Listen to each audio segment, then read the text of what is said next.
pas mangé de viande jusqu'à l'âge de 10 ans. Ils étaient végétariens.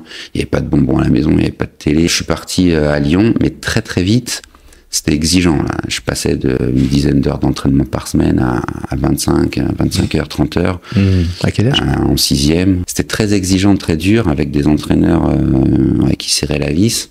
Et les 2 premières années, j'ai failli décrocher. Et plutôt que ils me retiennent en me disant non, mais accroche-toi, ils me disaient t'as raison, la gym c'est trop réducteur, arrête, reviens. Je crois pas avoir pris autant de notes. En tout cas, ça faisait longtemps que j'en avais pas pris autant. Et ça, c'est le rendez-vous que j'ai eu avec Yann Cucherat. Yann Cucherat, personnage très discret, mais très très influent. Un Lyonnais qui a réussi à Paris à devenir le manager le général de la haute performance à l'ANS, l'Agence nationale pour le sport. Les sportifs le connaissent, évidemment. Si vous le connaissez pas parce que vous êtes entrepreneur, je peux vous dire qu'on a plein de leçons à prendre de Yann. Comment il a réussi à devenir médaillé olympique, comment il a réussi à réussir dans la vie corporate, politique aussi. Eh bien, rendez-vous dans ce podcast qui, je vous l'assure, est vraiment très, très riche d'enseignements. Bonjour à toutes et tous et bienvenue donc sur Champion de ma vie avec un épisode qui me tenait à cœur depuis un certain temps parce que c'est quelqu'un qui a une forte activité, c'est quelqu'un qui bouge beaucoup, qui s'appelle Yann Cucherat. Le nom vous parlera, j'imagine. Donc aujourd'hui, tu diriges l'ANS, tu prends le relais de Claude Onesta. Tu me corriges si je suis pas très bien dans les terminologies. On va explorer avec toi ta fonction que tu as pris il y a pas très longtemps officiellement. Tu as ta gentillesse de m'accueillir chez toi. Et puis, allez, je commence par ça parce que j'admire les gens comme toi. Je vais te dire pourquoi, non pas pour ce qu'ils sont, ce qu'ils font, mais simplement pour leur capacité à répondre toujours. Et je trouve ça beau, moi, de pouvoir rester en connexion, de pouvoir dire je suis dispo, je suis pas dispo, on trouvera le moment, mais toujours l'élégance de répondre. Merci pour ça, Yann. C'est un plaisir. On est chez toi, dans Lyon, enfin à Lyon, la région qui te tient à cœur. T'es souvent sur Paris, comme tu me le disais tout à l'heure, tu rentres tous les soirs. Pourquoi tu rentres tous les soirs? Déjà parce que j'ai une famille qui compte plus que tout pour moi, qui est basée à Lyon, et que si j'ai une mission professionnelle qui depuis 3 ans m'anime, j'ai à cœur de pouvoir les retrouver le soir et le week-end. Donc voilà, dans mon organisation, pour l'instant, je fais pas mal d'allers-retours Lyon-Paris tous les jours, et j'arrive à trouver un rythme qui me convient. Je travaille bien dans le train.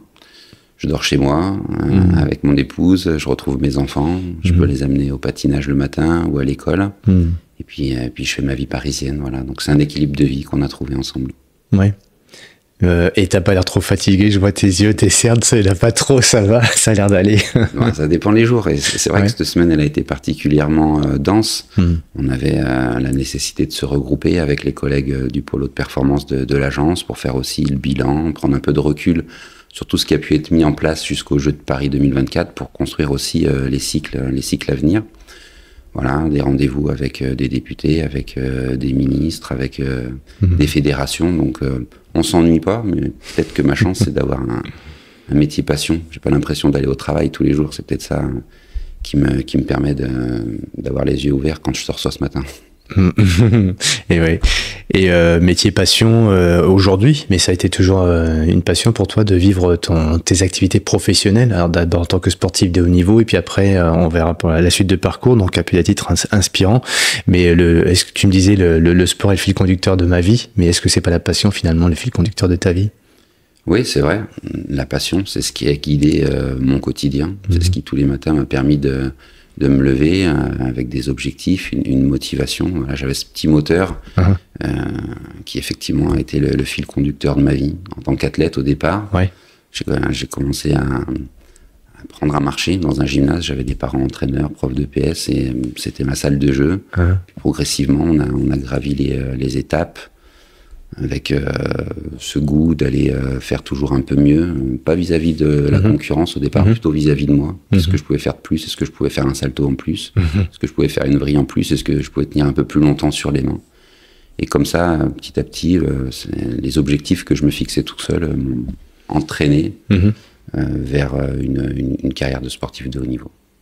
C'est toi qui es venu dans les gymnases, c'est les gymnases qui sont venus à toi. Comment ça s'est fait cette rencontre avec...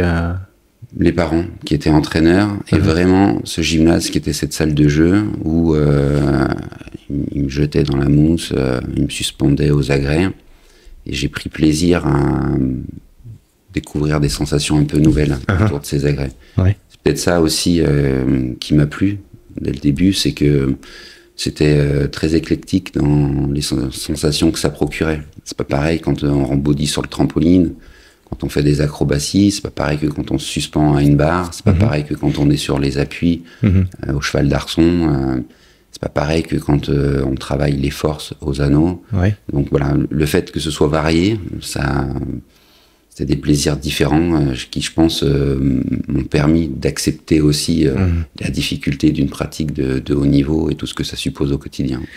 Il y a une question qui me vient à l'esprit avant qu'on entre dans ton parcours. Je regardais tes biceps, là, comme ça. Alors, t'es habillé en noir. Peut-être que justement, on va s'habiller en noir pour cacher un peu ses formes ou ses muscles pour certains. T'as beaucoup fondu depuis que t'as arrêté le sport de haut niveau? Ah oui. Ouais. J'ai fondu avec le muscle. Ouais. Et puis, j'ai pris un peu en gras. J'allais te poser la question. Ça se voit pas. Non, après, honnêtement. Ouais. C'est un petit regret de ces dernières années, c'est que j'ai une activité quotidienne un peu dense et je suis moins en mouvement.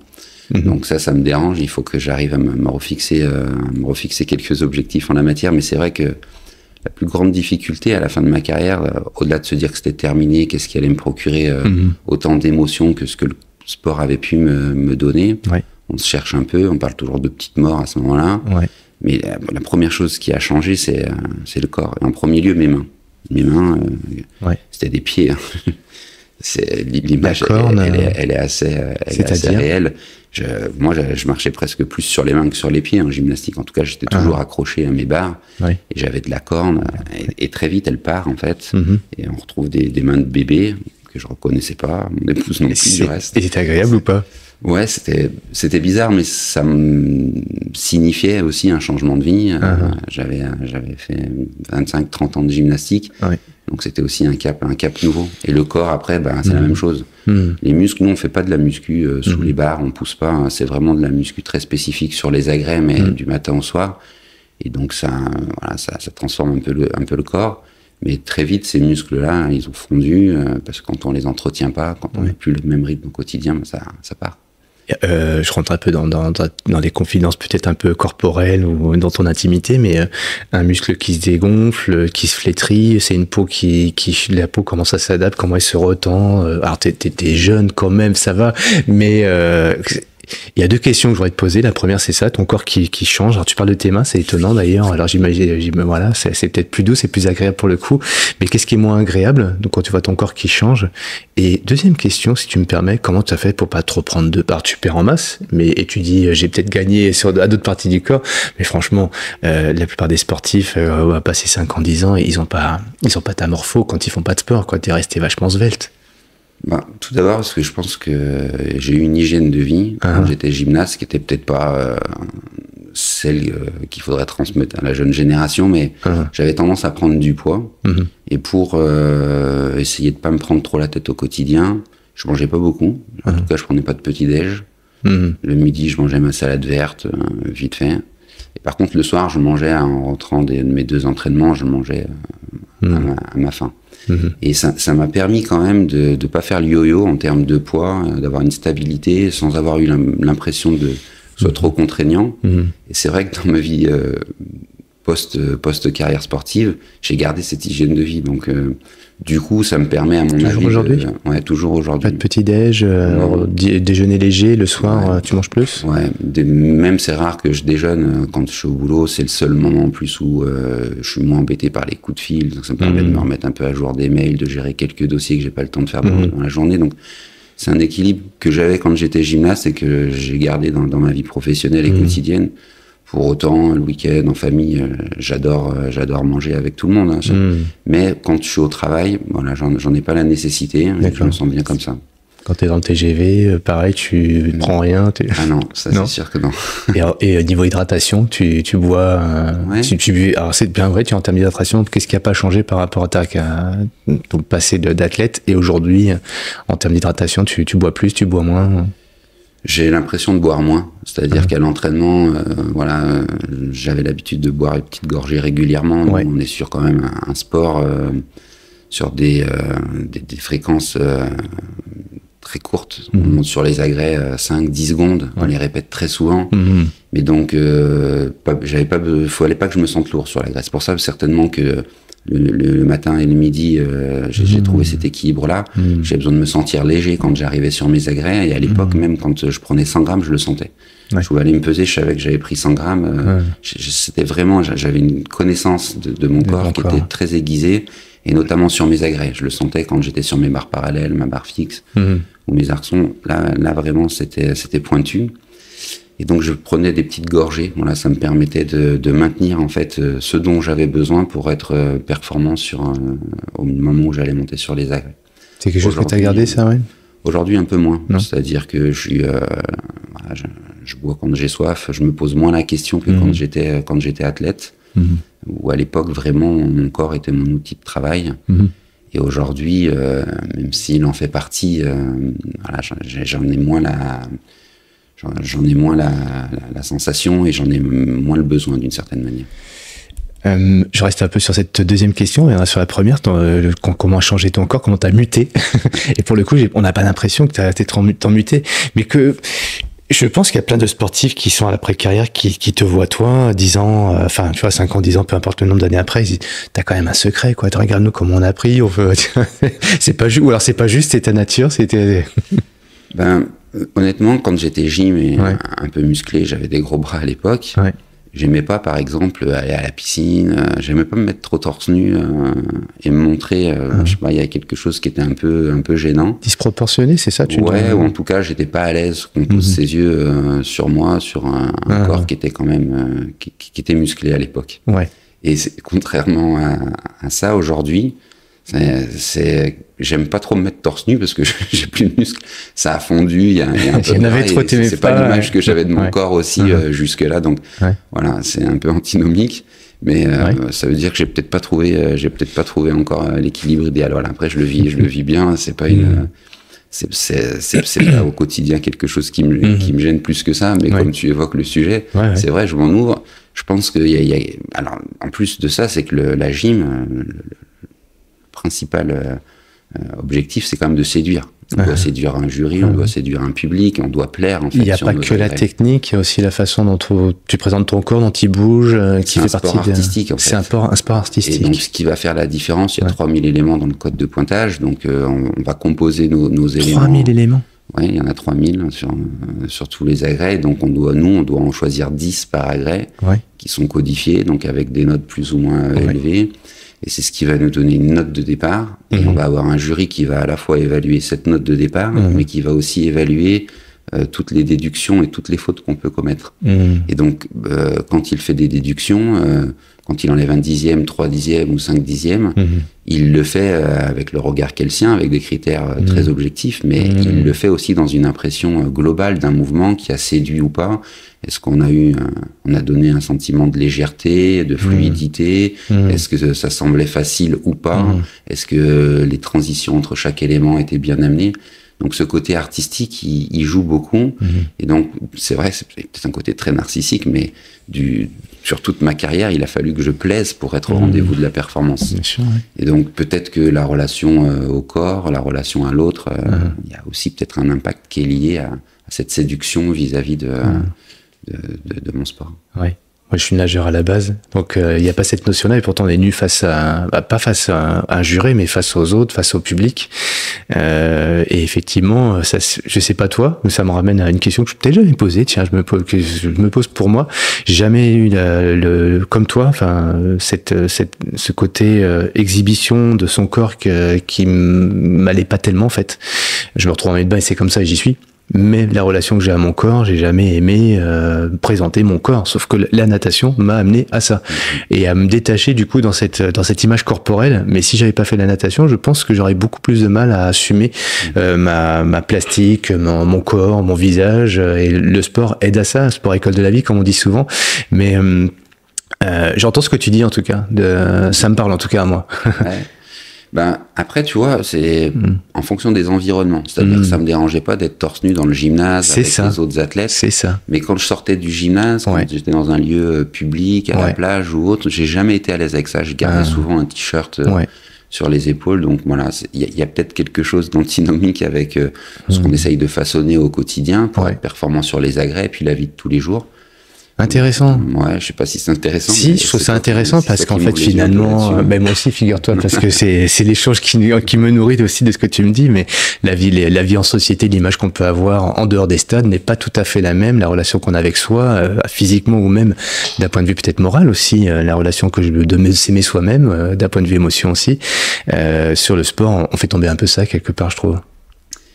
Est-ce qu'on va pas chercher aussi dans le regard de l'autre, un peu le reflet de soi-même, voilà. Donc, je sais pas. Je sais qu'il y a une relation très forte au public, au jury, et dans cet aspect de séduction que j'évoquais juste avant. Ouais. Donc, c'est pour ça aussi que certainement, tu l'évoquais en propos liminaire du podcast, que je réponds quand on me sollicite, et je le fais franchement à tous les étages, même sur les réseaux sociaux, quand on me fait des messages, je ne sais pas ne pas répondre, même si c'est pour dire non, je peux pas, je suis pas dispo, ou ne pas dire merci, je sais pas, il y a quelque chose de cet ordre-là où je trouve que j'ai été beaucoup nourri du regard de l'autre quand j'étais gymnaste, ça m'a ouvert des portes incroyables, ça m'a fait vivre des moments que je revivrai certainement jamais en termes d'émotion.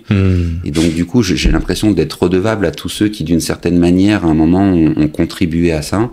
Et donc, le public, qui était des gens que je ne connaissais pas, quand désormais on me sollicite, je ne sais pas dire non. C'est quelque chose qui est en moi, ça. Ouais, ça ferait plaisir à tes parents d'entendre ça. Ça fait partie de l'éducation, de la transmission, peut-être aussi. Alors ça, c'est sûr qu'ils ont une place importante, mais je pense que comme tout enfant, comme dans chaque parcours, les familles et les parents en premier lieu comptent, ils donnent les bases de valeurs. Mais la force qui a été la leur, c'est qu'ils m'ont donné des clés, ils m'ont donné ce socle de valeurs, mais ils m'ont surtout aider à être autonome, à voler de mes propres ailes. Voilà. Des racines et des ailes, c'est tout à fait ça. Qui je suis, d'où je viens, et maintenant, envole-toi. On sera toujours là pour toi, et on a une relation très fusionnelle, mais où on se voit pas très souvent. On se passe pas très souvent un coup de fil non plus, mais à chaque fois qu'il y a un besoin, ils sont là. Et voilà, c'est fort appréciable. J'ai pas eu des parents omniprésents, et même dans ma carrière, c'est eux qui m'ont fait découvrir la gym. Ils aimaient ce côté ludique, ils trouvaient que c'était, en termes de motricité, un bagage incroyable pour la vie de tous les jours. Ils ont fait des expériences avec moi aussi. J'ai pas mangé de viande jusqu'à l'âge de 10 ans. Ils étaient végétariens. Il n'y avait pas de bonbons à la maison. Il n'y avait pas de télé. Pas de sucre. Pas de sucre. Et ça en bio, on allait au marché bio tout le temps. Et j'en ai des super souvenirs avec nos galettes de céréales. Mais ça a été aussi un socle important. Et quand derrière, mon père n'arrivait plus à me faire progresser au quotidien à la gym, il m'a dit, il y a un sport-études à Lyon, est-ce que ça t'intéresse? Ah oui, il m'avait donné le goût à l'effort et puis un peu au dépassement de soi. Et je suis parti à Lyon, mais très très vite, c'était exigeant. Là. Je passais d'une dizaine d'heures d'entraînement par semaine à 25 heures, 30 heures. À quel âge? En sixième, en internat tout de suite, donc famille d'accueil la première année, internat ensuite. C'était très exigeant, très dur, avec des entraîneurs qui serraient la vis. Et les 2 premières années, j'ai failli décrocher. Et plutôt que ils me retiennent en me disant non, mais accroche-toi, ils me disaient t'as raison, la gym c'est trop réducteur, arrête, reviens, fais autre chose. Et je pense qu'à ce moment-là, ils ont été assez habiles parce que c'était un moment où on commence un peu à s'opposer aux parents, à essayer on est dans la contradiction en tout cas. Et je pense que par effet d'opposition, je me suis au contraire accroché et que ces 2 premières années ont été charnières pour la suite de ma carrière. D'accord. Écoute, on va entamer le sujet de la carrière et qu'est-ce qui t'a amené sur ces agrès et lesquels d'ailleurs. Juste avant quand même, je reviens sur cette notion de secret que disais, t'en as un forcément. Et peut-être que t'as apporté des réponses là, d'ailleurs. Comment tu fais pour pas prendre de poids? Alors c'est stabilisé, t'avais tes équilibres, tes habitudes, tes routines et tu les as conservées, t'as pas eu d'un grand changement. Peut-être que déjà c'est un début de réponse, ne pas changer les habitudes. Et alors quand même je vais te poser la question avant d'entrer dans le vif de notre podcast, mais comment tu fais pour résister aux tentations? Autour de toi, t'as beaucoup de soirées, enfin d'événements, des soirées en tout cas, que ce soit le jour, le midi, le matin ou le soir, des rencontres, des événements.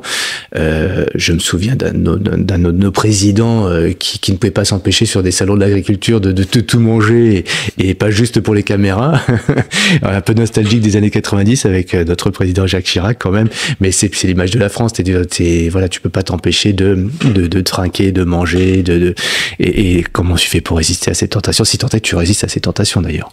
Non, je résiste pas trop à la tentation. Hein. Je suis plutôt un bon vivant. Je suis très fêtard. J'adore la bonne gastronomie. Hein. Je suis un Lyonnais quand même avant tout. Merci de le rappeler. Donc ça va de pair. Mais je pense que un peu aussi sur le modèle du sportif, il y avait une rigueur que je m'imposais, mais pas comme une contrainte. C'était mon mode de vie. Qui m'obligeait, si je voulais être au rendez-vous des championnats d'Europe, des championnats du monde ou des Jeux, d'être très exigeant avec moi-même et sur mon hygiène de vie, comment je mangeais, comment je dormais, comment je respirais, etc. Ça, c'était pour moi essentiel. Derrière, quand les compètes étaient terminées, quand j'avais eu des gros blocs, je savais décompresser, faire la fête avec les copains. Donc, c'est dans ce sens-là où j'ai toujours trouvé mon équilibre. Et je pense que ça, c'est le bagage que je transpose aujourd'hui dans ma vie post-gymnaste, où je suis assez rigoureux, exigeant avec moi-même au quotidien.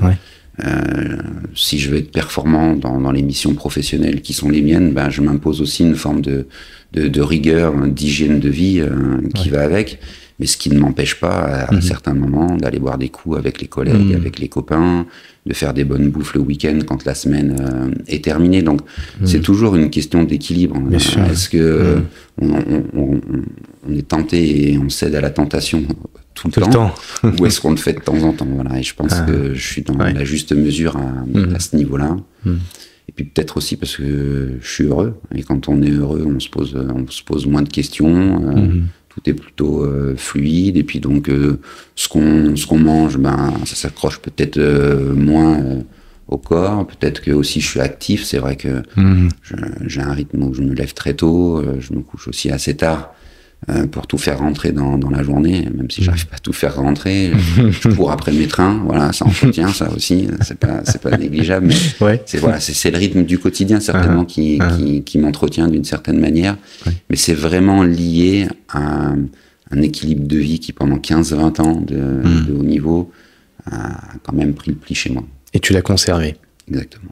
D'accord. Là, c'est peut-être des fois, effectivement, on a tellement, on peut avoir peut-être la sensation d'avoir fait tellement de sacrifices qu'au bout de 15 ans, 20 ans, allez, j'ouvre les verrous et puis maintenant, épicurien à fond.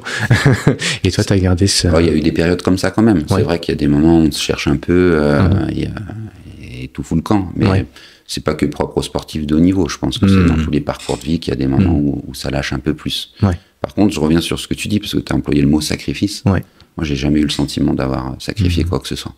Ça aussi, c'est important. Et c'est, quand je disais métier passion aujourd'hui, c'était effectivement aussi une carrière passion. J'adorais ce que je faisais. Si j'avais pas eu les épaules qui lâchent à la fin de ma carrière, j'adorais encore être au quotidien dans le rythme du gymnase que j'étais. J'aurais pas arrêté ma carrière. On va venir sur ton parcours. Du coup, je rebondis sur ce que tu dis. Ça fait une transition sur cette notion de sacrifice qui n'en est pas une. Alors, quand on voit des sportifs qui font tout un tas d'heures, moi, dans mon sport, c'est l'endurance à fond. Et forcément, l'endurance, certains pourraient se dire, s'entraîner 25 heures par semaine dans l'endurance. Je pense qu'on est sur les mêmes niveaux d'entraînement en termes de masse horaire. Tu parles de 25 heures. C'est quelque chose qui me parle bien, moi.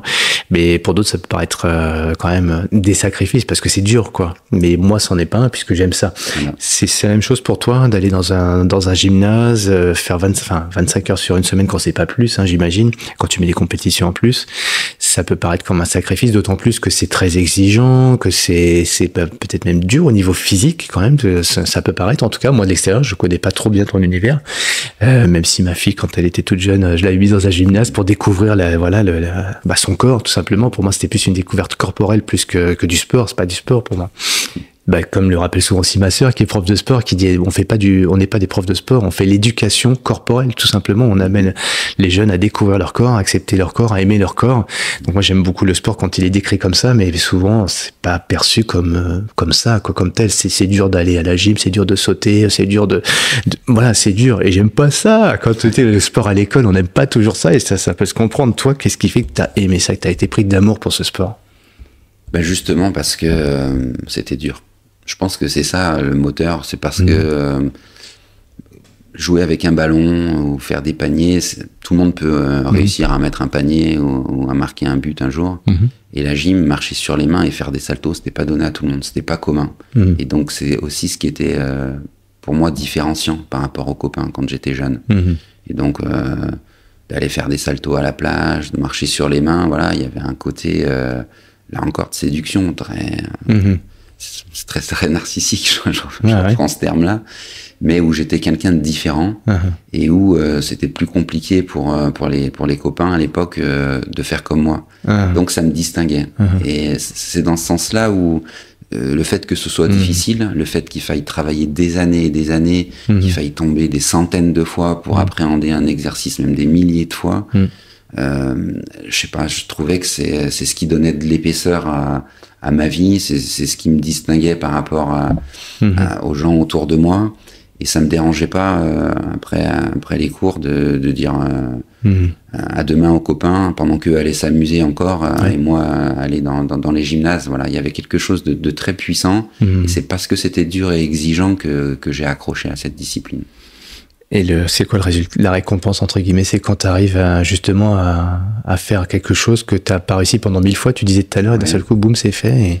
Mais avant de prendre ce plaisir-là en compétition, qui est quand même le point de rendez-vous qu'on se donne dans nos objectifs, c'est est-ce que je suis capable de le produire le jour J quand ça compte. Moi, la satisfaction, c'était de le réussir à l'entraînement.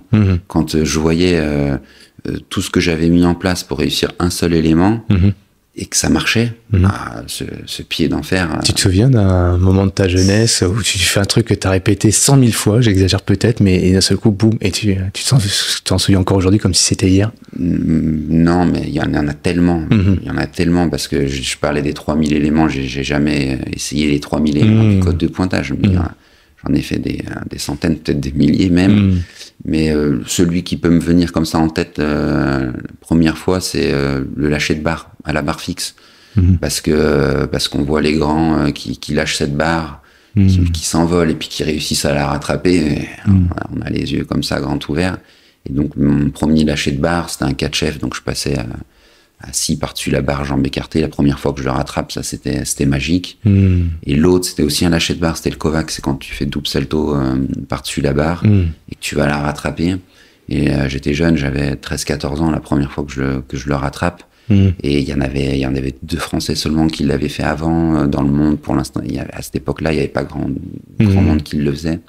Donc ouais, ça c'est des souvenirs qui me viennent en tête, mais à chaque agrès, à chaque élément, il y a eu cette petite satisfaction qui justement me redonnait aussi un peu d'essence pour pouvoir me remettre à l'effort et puis essayer d'aller encore un peu plus loin. Ouais. Je suis en train de te voir là, faire l'exercice justement, enfin faire en faire la figure, faire quoi comment on dit? Un lâcher de barre. Et c'est quoi, c'est une figure, c'est un tourne autour d'une barre, de la barre fixe, tu tournes, tu la lâches, donc tu fais des saltos, des acrobaties, et il faut la rattraper.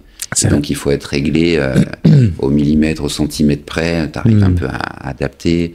Faut pas que tu sois trop haut, faut pas que tu sois trop bas, pas trop loin, pas trop proche. Et donc des fois il y a de la casse. Je me suis pris une fois le menton sur la barre, une fois la tête. Voilà, donc après la gym c'est pas dangereux, c'est-à-dire qu'on le fait toujours par étapes. C'est un peu la part méthode des astronautes. On décompose tous les éléments, quart d'élément par quart d'élément.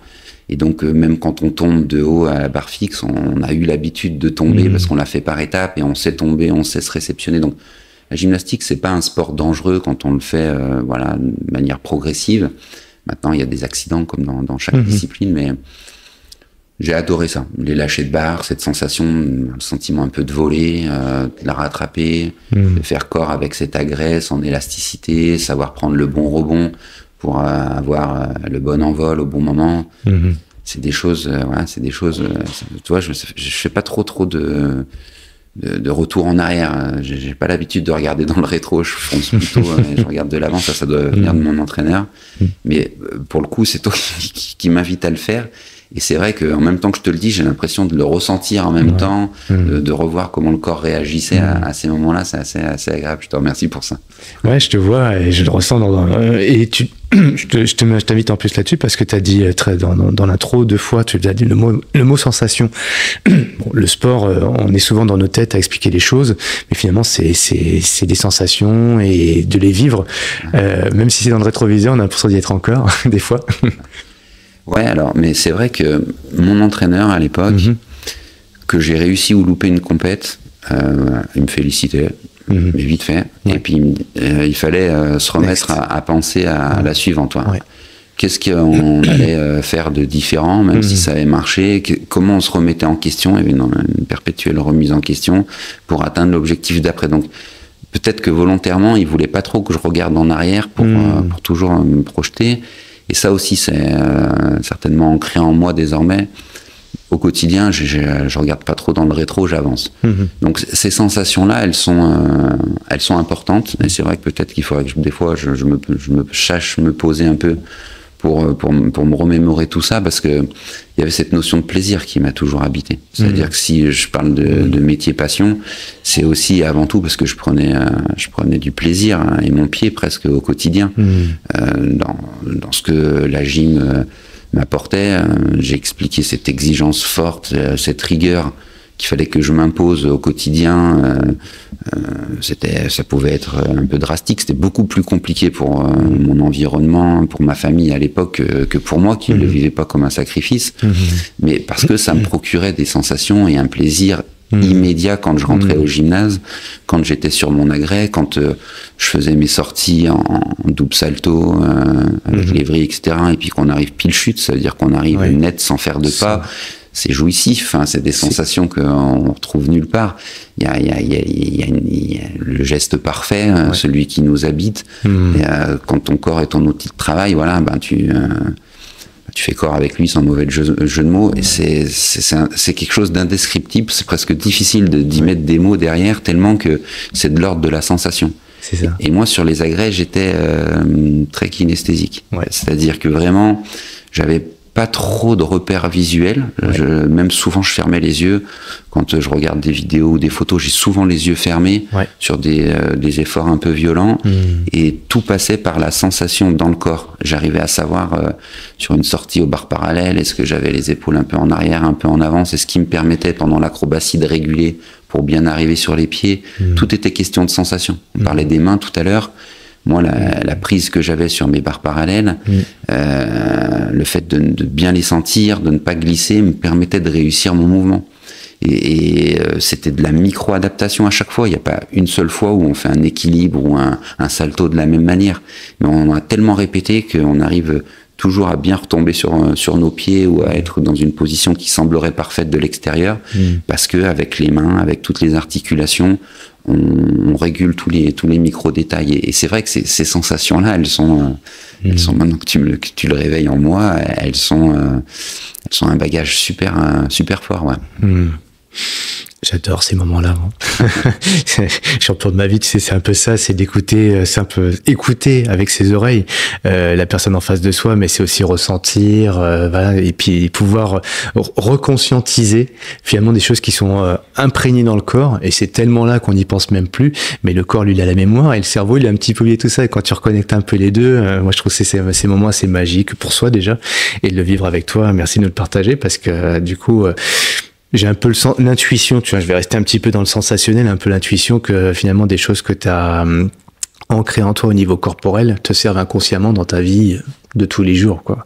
T'es tellement connecté dans la connaissance de ton corps, t'as parlé de kinesthésique, les yeux fermés, mon corps, je le ressens et je suis capable de pouvoir tout enregistrer, imprégner et aller sur mon agrès avec cette sensation corporelle, puisque j'allais dire cette visualisation, mais on va oublier les yeux, c'est juste le corps, il sait ce qu'il a à faire, et finalement quand le corps sait ce qu'il a à faire, moi c'est ma conviction, avec tous les échanges que j'ai avec des gens comme toi, c'est que finalement le corps il est bien plus fort pour pouvoir faire des choses dans la vie qu'on croit qui viennent du cerveau, et finalement justement non, c'est une intelligence qui est plus animale et une intelligence qui est plus corporelle. Et justement, ça me ramène un petit peu dans cette conviction qui n'est pas la mienne, celle de ma sœur, qui bataille tout le temps pour dire l'expression corporelle, l'EPS doit trouver sa place. Enfin, l'EPS, je sais pas si on dit comme ça aujourd'hui, l'éducation physique par le sport à l'école doit trouver sa place, et parce que justement, le corps, c'est une forme d'intelligence finalement. Ouais, je suis d'accord. Il y a un pli, il y a quelque chose qui est inscrit, ça rentre presque dans l'ADN. Et je sais, pour l'avoir vécu, à un moment, je me suis remis à refaire quelques grimpés de corps, tout ça. Les bras, j'ai pas besoin de faire 50 séances pour que ça regonfle. C'est enregistré. Et c'est enregistré. Il y a quelque chose qui est enregistré au fond de soi. Donc c'est vrai que c'est aussi ça qui est intéressant dans un bagage sportif, c'est que il y a l'hygiène de vie, il y a la relation au corps, il y a la sensation, il y a tout ce qui permet d'être transposé dans une autre dimension, dans un autre, voilà, dans la vie professionnelle, dans la vie personnelle, mais même dans la vie relationnelle. Et je trouve que ça c'est intéressant parce que tu parlais de visualisation. C'est vrai que moi, il n'y a pas un soir où je m'endormais. Il n'y a même pas un moment dans la journée ou dans un transport, un trajet, voiture, peu importe, où je ne fermais pas les yeux et où je visualisais ce que j'allais faire. Tous mes mouvements, je les répétais des centaines, des milliers de fois dans ma tête pour que ce soit inscrit en moi, pour comme le musicien qui va faire ses gammes au piano. Pour moi, c'était pareil. Sur mes mouvements, il fallait que ce soit aussi limpide, aussi fluide que ça. Et donc pour ça, comme une poésie qu'on veut réciter sur le bon ton, dans la bonne intonation, mon mouvement c'est la même chose. Donc j'avais besoin que ça s'imprègne, j'avais besoin que la sensation elle fasse corps avec moi-même. Et j'ai répété des milliers de fois mes mouvements et à tous les moments de la journée. Des fois on avait l'impression que j'étais absent, mais en fait parce que j'étais déjà en train de me concentrer sur ce que j'allais faire à l'entraînement. Il n'y a pas une séance où je partais avant laquelle je ferme pas les yeux au moins 5 minutes pour visualiser toute la séquence que j'allais faire, comment ça allait être rythmé. Et ça, c'est intéressant parce que, c'est rigolo, quand j'étais à l'entraînement et que j'allais faire mon mouvement de compète, je me projetais, alors j'étais dans mon gymnase que je connaissais par cœur, je me projetais comme si j'étais en compète. C'est-à-dire que je visualisais la salle officielle, le jury, je faisais exactement toutes les routines comme si j'étais à la compète, pour que vraiment, déjà, ça me donne l'influx nécessaire pour être bon au moment où je lève le bras à mon entraîneur sur la séquence d'entraînement. Et le jour de la compète, je faisais exactement les mêmes routines de préparation, pour que j'ai le sentiment finalement d'être à l'entraînement. Donc j'inversais la tendance pour gérer mon stress. En fait, c'est une manière pour moi de canaliser mon stress, d'être dans ma bulle et d'occulter d'une certaine manière ce jour J, la pression des juges, du public, du fait qu'il faut pas se louper à ce moment-là. Donc j'essayais de retrouver le jour de la compète exactement le même environnement que celui de l'entraînement. C'est pour ça que c'était compliqué, parce que quand on se moque de quelques sportifs là, qui ont des gestes, des routines qu'ils font tout le temps, les Nadal et compagnie, mais en fait, quand on est sportif et qu'on se met dans sa bulle, on répète tellement ça au quotidien que quand on en sort, des fois, il y a quelque chose qui est un peu perturbant. Donc, il faut pas que ça devienne maladif, parce que ça se passe jamais comme on l'a prévu et on est toujours en train de s'adapter. Mais pour autant, je les comprends parfaitement, parce que à mon niveau, j'avais ces mêmes réflexes-là. Comment tu processais ça? C'était toi intuitivement, ou tu avais des gens qui te conseillaient là-dessus? Ça s'est fait progressivement. Ça s'est pas écrit du jour au lendemain. C'est moi qui ai trouvé en fait ce dont j'avais besoin au fil du temps. Je l'ai trouvé grâce à mes différents entraîneurs qui m'ont accompagné. J'ai pris dans chacun d'entre eux ce dont j'avais besoin. Je l'ai vu avec mes partenaires d'entraînement. Je l'ai vu chez mes concurrents. Je l'ai vu chez d'autres sportifs qui n'étaient pas des gymnastes. J'ai eu quelques blessures, j'ai eu la chance de pas mal être épargné, mais il y a un moment j'ai été blessé et j'ai été accompagné par un aide-sergent qui était championne du monde de cross, qui avait fini sa carrière mais qui travaillait beaucoup sur la sophrologie. Donc elle m'a accompagné dans cette période un peu compliquée où tu te remets en question après une blessure, et qui m'a donné des clés aussi de sophrologie intéressantes, et je les ai utilisées jusqu'à la fin de mon parcours ensuite. Donc voilà, en fait c'est les rencontres, et peut-être que le sportif de haut niveau, au-delà de ce qu'il investit au quotidien dans sa carrière, dans sa perf, le plus important, c'est comment il réussit aussi à s'entourer. comment il va chercher les meilleures qualités de l'entraîneur, comment il va chercher chez son préparateur physique, chez son kiné, tout ce dont il a besoin. Et ça, c'est vraiment essentiel. Et c'est vrai que moi, j'ai eu la chance d'avoir une carrière longue en gymnastique, de faire 4 jeux. Jusque-là, il n'y a pas d'autres Français qui l'ont fait. Donc, mais pas parce que je cherchais un concours du record de nombre de jeux, c'est juste parce que j'adorais ça, j'aurais pu en faire 5, 6. Hein. Mais par contre, donc du coup, j'ai rencontré beaucoup de personnes. Et j'ai essayé à chaque fois d'extraire ce qu'il y avait de mieux chez eux, en tout cas ce dont moi j'avais besoin. Et cette force-là d'aller s'entourer de toutes les compétences et les expertises, c'est aussi une des clés de la réussite. On sent que c'était, comme tu l'as dit, quelque chose de très progressif. Malgré tout, t'as pas eu un moment où ça s'est accéléré, où t'as basculé sur quelque chose de plus efficace, plus efficient, lié à justement soit une rencontre en particulier, ou alors l'inverse. Mais tu te rends compte que finalement, ça y est, t'as créé tout un écosystème, et c'est cette alchimie globale qui fait que ça y est, ça propulse un petit peu, ou ça accélère ta performance ou tes résultats. Il y a un peu de tout ça. T'as raison, il y a un peu de tout ça. Ce qui est difficile, c'est que les choses, elles se sont pas faites d'un coup. Elles se sont faites tellement progressivement que je pourrais même pas donner des périodes où il y a eu des changements. Donc c'est là où je dis que c'est un fil conducteur de ma vie. Et si au départ j'ai appris à marcher dans un gymnase et qu'aujourd'hui je suis manager général de la haute perf à l'agence. C'est pas une vie différente en fait, c'est la même. Et dans cette vie-là, il y a eu plusieurs rencontres, il y a eu plusieurs objectifs, il y a eu plusieurs projets.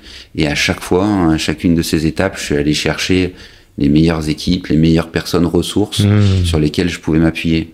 Et honnêtement, j'ai pas eu le sentiment d'avoir été.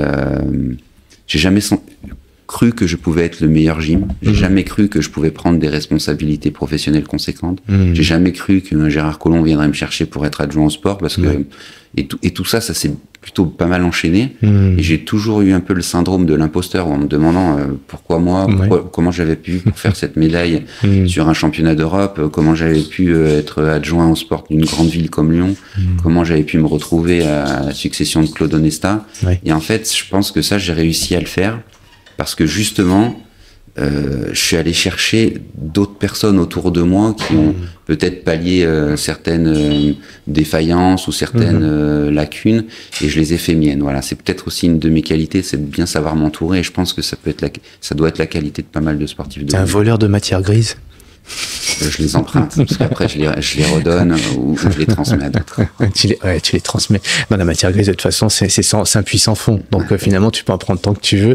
La personne aura toujours le même capital en finalité, donc celle qui est en face de toi. Et finalement, toi, par contre, ton capital à toi monte. Et si en plus tu le transmets, alors là, c'est important pour toi justement cette transmission. Ça aussi, c'est le sens que je donne à ma vie. C'est-à-dire que déjà, quand j'étais gym, j'étais très centré sur mon projet, mais je le partageais avec des coéquipiers que j'aime toujours, voilà, qui sont plus que des amis. Et on a les jeunes générations qui sont arrivées un peu après moi. Je leur ai donné tout ce que je pouvais. Parce que certainement, quand je suis arrivé, j'avais aussi la génération d'avant moi qui m'a beaucoup transmis, qui m'a légué, et j'ai tout de suite vu la force et la puissance de cette transmission, et le fait que plutôt que d'être isolé, de vivre la performance pour soi, un peu replié, et d'être sur son podium, d'entendre la Marseillaise très centrée sur soi. Pour moi, la puissance de ma carrière, c'était de la partager avec les autres. Et donc, c'est aussi dans cette transmission, dans ce lien que tu crées, dans ce trait d'union entre les uns et les autres, que tu donnes du poids et de l'épaisseur au sens que tu veux donner à ta vie. Et donc, vraiment, dans mon parcours d'athlète, c'était comme ça. Quand j'ai dirigé les équipes de France masculines, j'étais dans cette dimension-là. Quand j'ai dit oui à Gérard Collomb pour aller sur un poste d'adjoint au sport, alors que je savais même pas ce qu'était vraiment la politique à l'époque, c'est parce que je me sentais redevable par rapport aux Lyonnais qui m'avaient accompagné, par rapport au mouvement sportif qui m'avait élu sportif lyonnais de l'année à plusieurs reprises, à qui j'avais envie de rendre. Donc j'ai toujours été à l'écoute, j'ai essayé de rendre un peu ce qu'eux m'avaient donné. Et aujourd'hui, dans ma mission professionnelle, cette responsabilité, elle est incroyable et j'ai pas envie de la louper, pas pour moi, mais parce que je me dis, je suis à un niveau de prise de décision qui va peut-être me permettre d'influer sur certains parcours, d'accompagner des athlètes pour qu'ils aient moins d'aigreurs après leur carrière. Donc voilà, c'est pour ça que je dis que c'est un fil conducteur et que c'est un tout, et que la transmission, si elle n'existe pas là-dedans, ben en fait, je perds tout ce fil conducteur. Ouais. C'est clair comme de l'eau de roche que tu es en train de nous raconter là.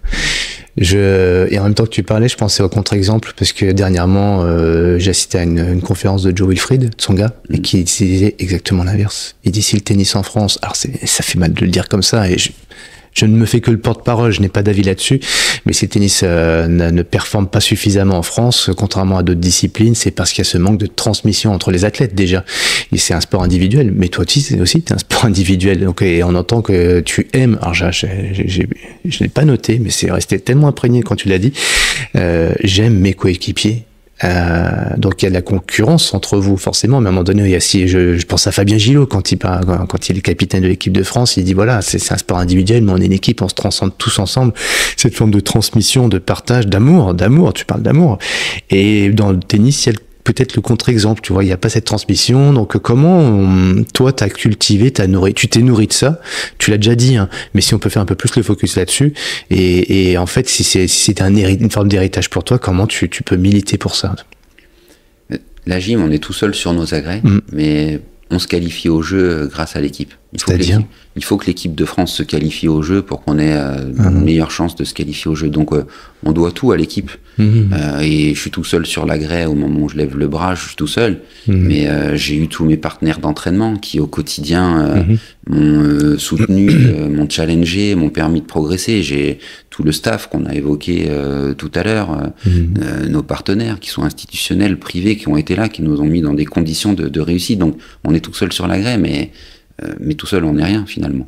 Et donc mes plus belles médailles, mes plus belles émotions, c'est quand on a fait des médailles par équipe. On a été médaillé au championnat d'Europe par équipe, c'était pas l'or, mais c'était plus puissant que quand j'ai eu mon premier titre européen ou mon titre en finale de Coupe du Monde, parce qu'il y avait l'équipe, parce qu'on s'est surpassé ensemble, parce que les émotions, elles ont été démultipliées à l'échelle du groupe, à l'échelle du staff, et que j'étais pas tout seul sur ma boîte. Voilà, donc il y a quelque chose qui, je pense, est de l'ordre du collectif. Alors c'est peut-être en fonction des traits de personnalité, des traits de caractère, mais c'est juste que le tennis, parce que tu l'as cité, je pourrais aussi faire un peu le parallèle avec l'athlétisme, où il y a souvent des cellules individuelles, ils créent leur petite équipe, leur petit staff, mais ils sont tellement isolés que ça peut nuire finalement, effectivement, à une forme de transmission de génération en génération.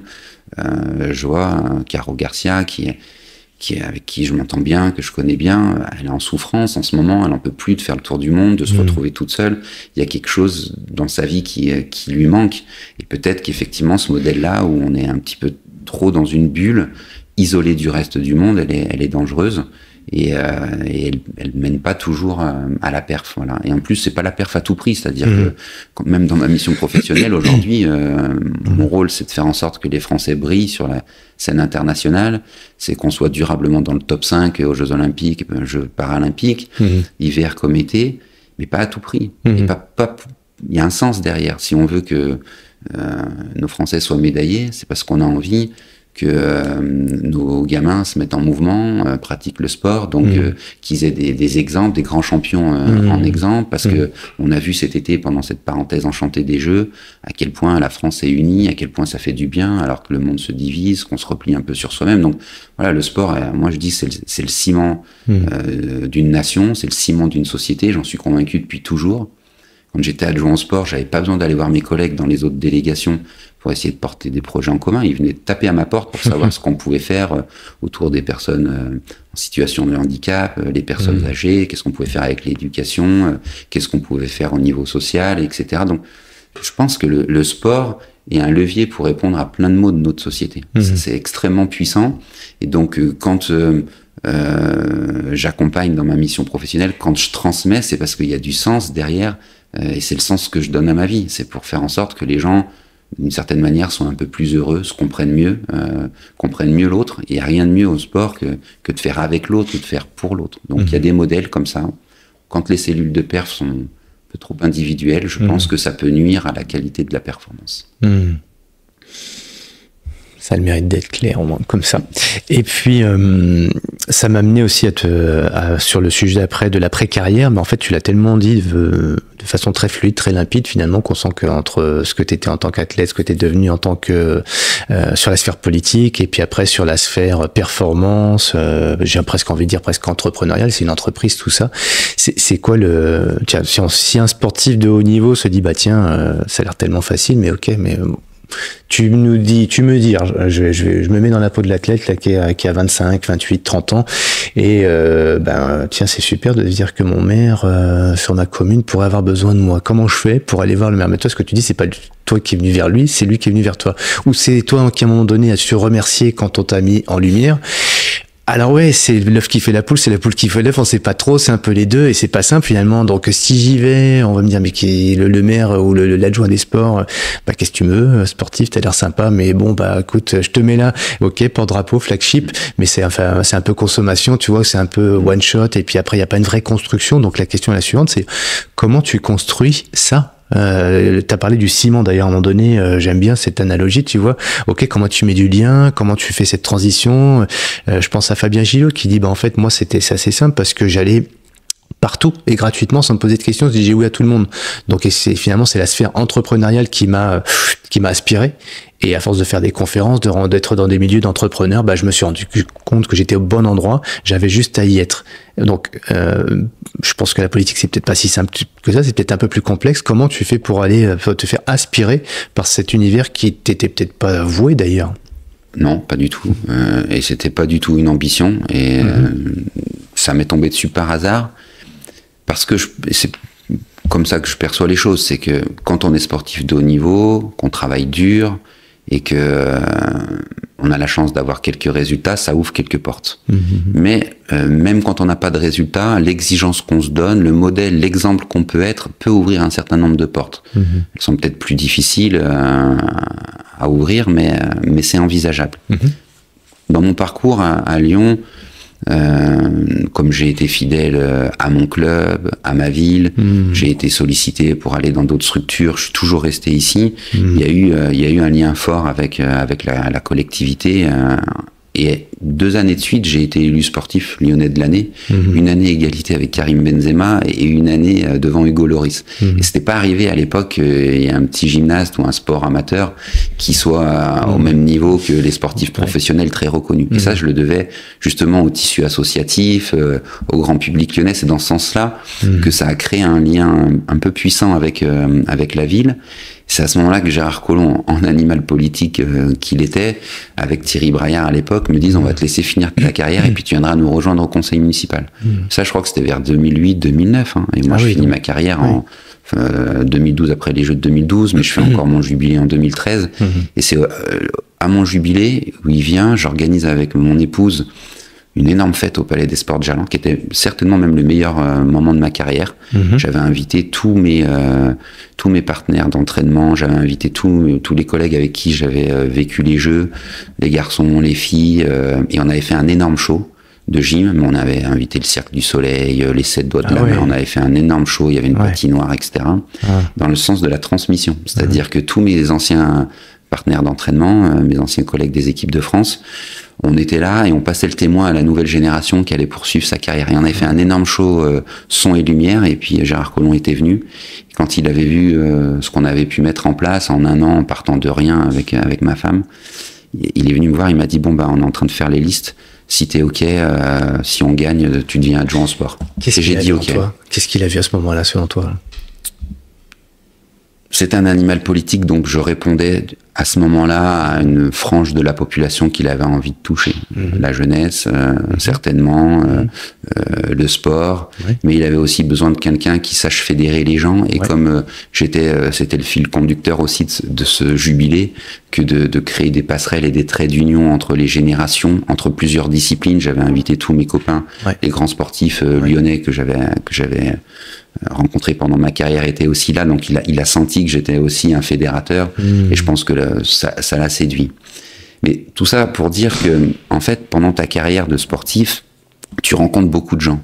Et quand tu leur accordes un peu de temps, quand tu leur accordes de l'écoute, quand tu sais leur répondre sur des sollicitations, que ce soit oui, que ce soit non, tu crées un lien, tu crées aussi un carnet d'adresses qui est intéressant pour toute ta vie. Et aujourd'hui, il y a des gens que j'ai côtoyés il y a 20-25 ans en arrière, pendant que j'étais en activité, avec qui on collabore encore aujourd'hui, avec qui on peut potentiellement porter des projets.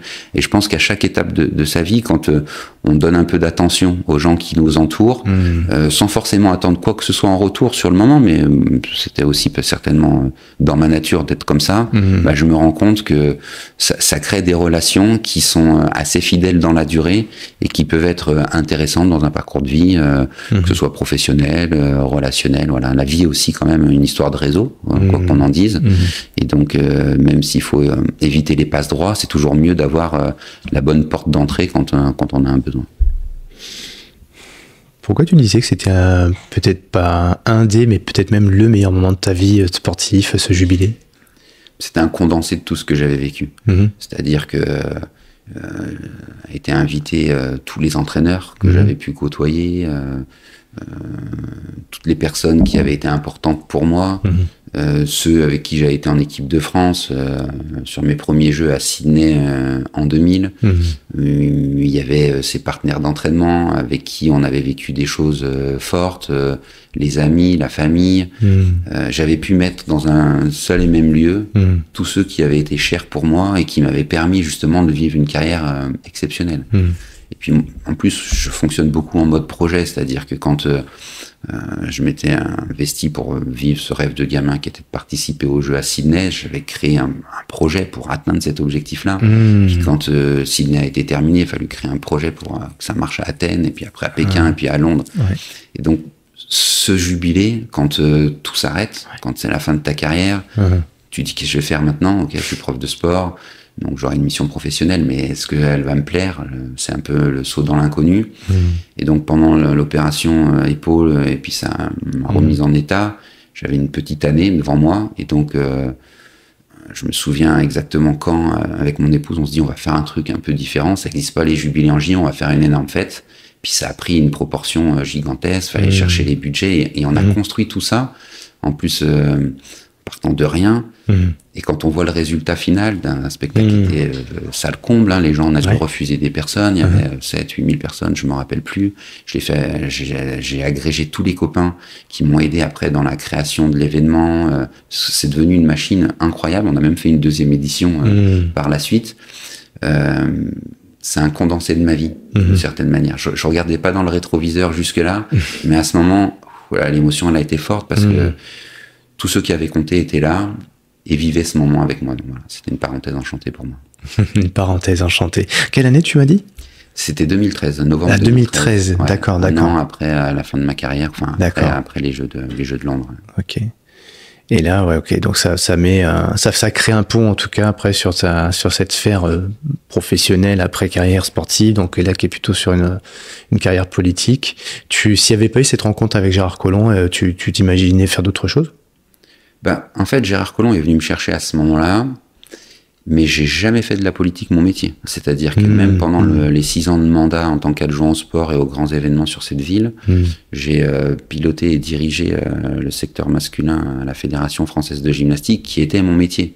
Donc je voulais plus rester dans la gym parce que j'y étais depuis trop longtemps, je voulais m'ouvrir à autre chose, mais le secteur masculin était en proie à de grosses difficultés, et les entraîneurs, les gyms, enfin mes amis d'une certaine manière ont vraiment poussé tout leur poids pour que je reste et que j'essaye d'accompagner ce projet. Donc j'y suis allé un peu malgré moi au départ, mais une fois que j'y suis allé, j'ai fait mon possible pour essayer de réguler. Ça n'a pas été si simple que ça, il faut l'avouer. Et en parallèle, j'étais adjoint au sport, mais jamais j'ai considéré la politique comme une fin en soi et comme un métier, mais c'était plutôt comme un engagement citoyen. Et c'est vraiment dans cette dimension que j'y suis allé, avec quand même, dans une ville comme Lyon, on a organisé l'Euro 2016, la Coupe du Monde féminine 2019. Je suis parti avec mon baluchon pour essayer de séduire Laurent Prudhomme pour accueillir le Tour de France. Enfin, on est quand même sur un terrain de jeu incroyable avec des clubs professionnels qui sont des vraies locomotives pour le territoire. On a 550 associations sportives, c'était majestueux. plus les grands événements. Je portais la Fête des Lumières, je portais tous les festivals à Lyon. C'était vraiment un truc magique pour moi et une expérience riche dans le bagage et de mon parcours. Mais c'était pas ma vie professionnelle. C'était une parenthèse aussi. Mais c'était quand même un métier, entre guillemets, un métier à plein temps. Ben, c'était un engagement. Plus qu'à plein temps. Je faisais plus que 2 plein temps par mois entre ma mission professionnelle à la Fédé et ma mission d'adjoint. Et c'est vrai que ça n'a pas été la période la plus simple de ma vie, parce que comme je fais pas les choses à moitié, j'étais engagé très fort sur ces 2 projets-là. Et voilà, quand le mandat s'est terminé, j'ai démissionné de ma mission professionnelle à la Fédé Gym parce que je voulais en sortir, mais c'était plus possible de faire les deux. Ça a été 6 ans très très compliqués en termes d'intensité. Ouais, je te parle d'engagement, je pense à Sarah Oramoun aussi, enfin entre autres, hein, j'ai quelques sportifs avec lesquels j'aime bien échanger sur cette notion d'engagement, de transmission, et puis de donner un sens aussi à ce qu'on fait. C'est pas juste au travers de gagner sa vie au sens propre, hein, mais bien plus que ça. Et on voit effectivement que ça prend du temps, et pour certains d'ailleurs, c'est pas toujours gratifiant d'un point de vue financier, parce que des fois c'est dans les associations, et pour autant, on sent qu'il y a cette flamme, et là aussi, j'ai presque l'impression que c'est presque un puissant fond, parce que comme tu l'as dit aussi, on a une famille à côté, et voilà, faut trouver l'équilibre, et parfois là, l'équilibre est un peu rompu à ce genre de période quand on est très engagé. Ben, c'est vrai qu'après, c'est des sports amateurs, hein, que ce soit Sarah ou beaucoup d'autres collègues. On va pas pouvoir avoir des investissements financiers conséquents grâce à notre carrière, mais je pense qu'aucun sportif est rentré dans la carrière en se disant qu'il allait devenir richissime grâce à ça, ou alors il risque de se planter. Je pense que c'est avant tout parce que il aime ce qu'il fait. Moi, je me suis jamais plaint, parce que très vite, j'ai une convention d'insertion professionnelle avec France Télécom à l'époque, donc ça m'avait assuré un statut social et un revenu minimum, certes, mais un revenu quand même, et c'était très avantageux, parce que ça n'existait pas pour beaucoup de gymnastes jusque-là. J'ai réussi à avoir un certain nombre de partenaires financiers, donc ça m'a permis de vivre correctement pendant ma carrière. Mais si vraiment j'avais voulu faire ça pour l'après, pour me dire je vais m'enrichir d'une certaine manière et je vais pouvoir investir, j'aurais fait. T'aurais pas été bon footballeur, toi, avec ton gabarit, non? Non, t'es sûr, ouais. Ta capacité à bouger sur le terrain, non? Mais certainement, parce que je me suis tellement spécialisé dans ma discipline que j'arrive à toucher à peu près à tout, mais pas très bien, quoi, très clairement. D'accord. J'aurais pu faire des transferts. J'adorais le tennis. Quand j'étais gamin, j'ai fait du judo. Je n'étais pas mauvais au judo aussi à l'époque, mais il a fallu faire un choix. Et j'avais des parents qui étaient grimpeurs, donc j'aimais bien la grimpe, et c'était assez proche de la gym, dans la gestuelle, dans la nécessité d'avoir de la serre, et voilà. Donc ça je m'y retrouvais bien, mais bon, c'est la gym qui a eu les faveurs. C'est marrant, j'entends des parallèles. Enfin, là, c'est très privé, mais ma sœur est pareil dans le monde de l'escalade, etc. Et je retrouve cette notion de connexion à son corps. Et puis, dans tes gestuels, vois comment tu travailles avec tes mains, etc. Donc, la façon de parler, pas l'italienne, mais justement, tel un grimpeur. Je voudrais rester un petit peu justement sur cette notion d'engagement, et puis aussi sur ces sportifs là qui ont trouvé une passion, enfin une raison d'être et d'exister grâce à leur sport, mais qui en même temps, dans cette transition derrière, pouvoir en faire un transfert dans le monde corporate ou dans la vie sociale, politique, affairiste, entrepreneuriale. Toi, la transition, on voit qu'elle s'est faite grâce à des personnes. Tu as parlé de réseau, tu as parlé de ce momentum. Moi, je trouve que c'est un vrai momentum, quoi, le jubilé, où là, tu cristallises tout ce qui s'est passé dans ta vie professionnelle et au-delà avec ton épouse, que tu salues beaucoup. On peut la nommer d'ailleurs. Blandine, ma Blandine. Ta Blandine. Pourquoi tu dis ta Blandine d'ailleurs? Je sais pas pourquoi j'ai dit. C'était dit comme ça. C'est quand même ma femme. Ouais. Non, c'est ma Blandine.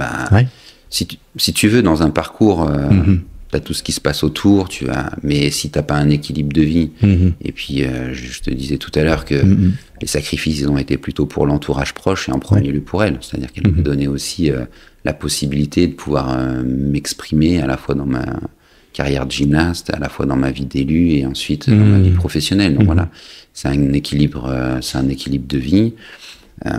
Beaucoup auraient pu lâcher à plusieurs reprises et elle a toujours été là. Voilà. Qu'est-ce qui fait qu'elle s'est accrochée? Bah, faudrait lui demander à elle. Hein. Moi, je peux parler en son nom, mais voilà, certainement un amour réciproque qui nous lie, mais comme dans toute relation amoureuse, il n'y a pas de secret. Ouais. C'est peut-être le secret, en fait. Peut-être. Enfin, moi, à force qu'on me pose la question, j'ai fini par répondre à cette question-là, parce qu'effectivement, l'amour, l'amour de ce qu'on fait, et puis l'amour de l'autre aussi, c'est ce qui nous fait peut-être aller plus loin. Enfin, pas que. Enfin bon, après, ça, c'est des grandes banalités que je suis en train de dire, mais moi, ça me parle tellement finalement ces choses-là. Je reviens quand même sur pour le coup, sur ces mandats que tu as pu avoir. Tu as parlé de Thierry Braillard.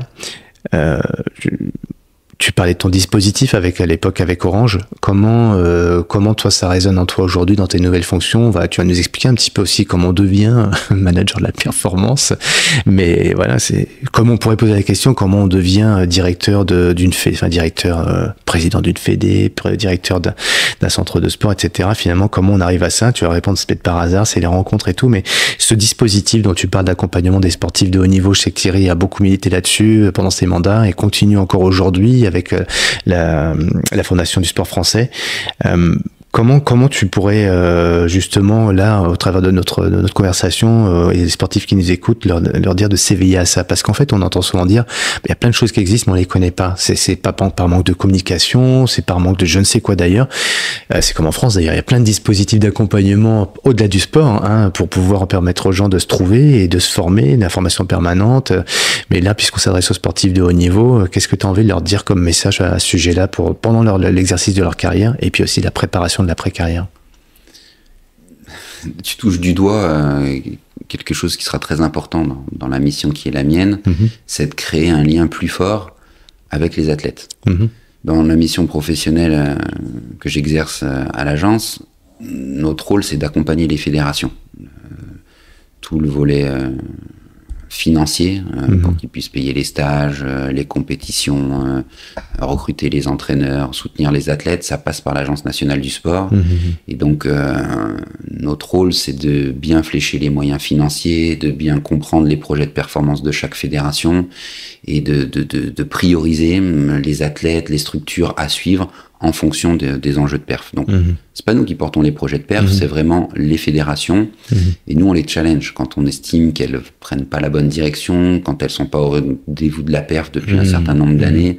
On essaye de réguler avec eux le sujet, mais après, c'est de leur responsabilité. Et on voit bien que avec Claude Onesta, on a beaucoup focalisé, puisqu'il fallait réussir les Jeux de Paris 2024 dans un temps court, on a beaucoup travaillé autour des entraîneurs, considérant que c'était eux qui pouvaient justement permettre la bascule, c'était eux qui allaient avoir le dernier regard, le dernier mot, le dernier geste vis-à-vis de l'athlète, et donc il fallait vraiment redynamiser, créer du lien entre tous les entraîneurs, et donc on a créé un plan coach qui est d'une grande qualité aujourd'hui, qui nous a permis aussi de réussir ces Jeux de Paris 2024. Mais l'écueil, c'est que je vois bien que les athlètes, pour les rencontrer souvent, et j'en viens, j'étais athlète il y a pas une dizaine d'années encore, mais on leur parle pas beaucoup. On a du mal en fait à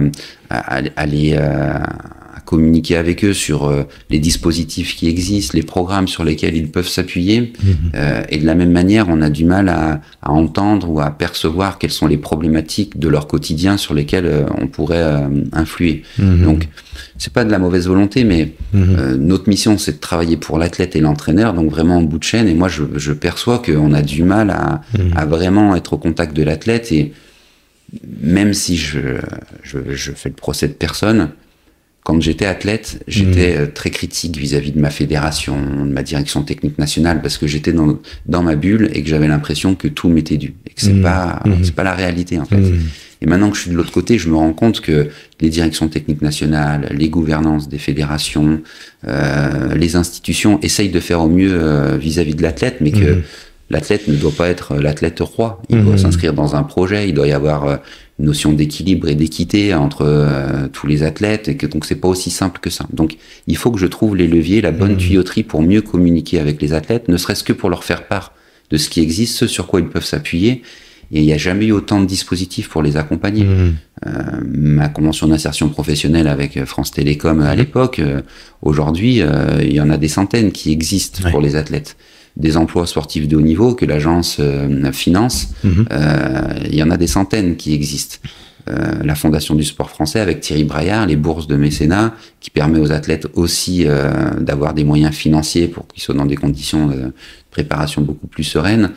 Il y en a des centaines qui en bénéficient. Donc tout ça, tous ces dispositifs, tous ces programmes, il faut effectivement qu'on les déploie, il faut qu'on aille chercher des entreprises supplémentaires pour qu'on étoffe encore le public qui pourrait en bénéficier. Mais il faut que je trouve un moyen de mieux communiquer avec les athlètes. Et c'est pas si simple. C'est pas si simple pour la simple et bonne raison, c'est que ils sont moins sur le mail désormais, ils sont plus sur les réseaux sociaux. C'est plus compliqué de leur faire passer des messages. Je donne un exemple qui le symbolise parfaitement. Pendant les Jeux, depuis 2 ans et demi, j'étais en charge d'un programme qui s'appelait Gagner en France pour les Jeux de Paris 2024, où on travaillait sur tous les gains marginaux, le home advantage, pour faire en sorte que ça marche mieux à Paris. Et dedans, avec tous les acteurs qui travaillaient sur le sujet, on avait identifié qu'il fallait essayer de trouver de la billetterie pour les athlètes, parce qu'on savait qu'au plus mauvais des moments, le premier entraîneur, la famille, l'ami pouvait avoir besoin de billets. L'athlète, c'était très compliqué pour lui d'en avoir, et donc si on lui permettait pas d'en obtenir quelques-uns en avance, au plus mauvais des moments, il pouvait être perturbé. Et donc, on a offert à chaque athlète 4 billets pour chaque session où il allait participer. Donc, c'est un truc hyper vertueux qui s'était jamais fait. Mais il y a eu des dizaines et des dizaines d'informations qui sont parties. Et il y a plein d'athlètes qui ont jamais eu ces éléments et connaissance du dispositif, qui l'ont découvert qu'à la fin, alors qu'il y avait eu des levées de boucliers sur la tarification des billets et qu'on avait tout mis en place avec Paris 2024 pour justement répondre à ce problème. Donc, ça démontre bien que entre les institutions, leur manière de voir les choses, d'appréhender les sujets et de communiquer dessus, il manque quelque chose pour faire le trait d'union avec les athlètes, et donc il faut qu'on y remédie. Ça tombe bien, ce trait d'union en revisitant ta carrière et notamment quelques moments saillants, on sent bien que cette union, tu sembles l'homme un peu, alors sans t'envoyer de flagornerie, mais un peu l'homme providence. Allez, j'y vais, l'homme providence. Mais tu as cette appétence en tout cas, ou cette sensibilité-là, pour reprendre le mot on a pas mal parlé de sensations tout à l'heure, et cette capacité à parler autrement que par les mots ou par le cerveau. Donc justement, le capital confiance peut-être que peuvent te vouer des sportifs, c'est peut-être un peu comme Claude avec les coachs. Finalement, coach connaissait parfaitement ce niveau de l'entraînement, avec les problématiques de relation entre le coach et la fédé, le coach qui est aussi un peu l'intermédiaire entre la fédé et puis l'athlète. Donc on sent qu'il y a eu un vrai travail là-dessus, enfin vrai, non pas qu'il n'y en avait pas eu avant, mais une réflexion en tout cas, et puis des groupes de travail, on voyait qu'il y avait une dynamique, et quelque chose, une récurrence aussi, pour avoir vu ça de loin, mais l'avoir vu en tout cas observé.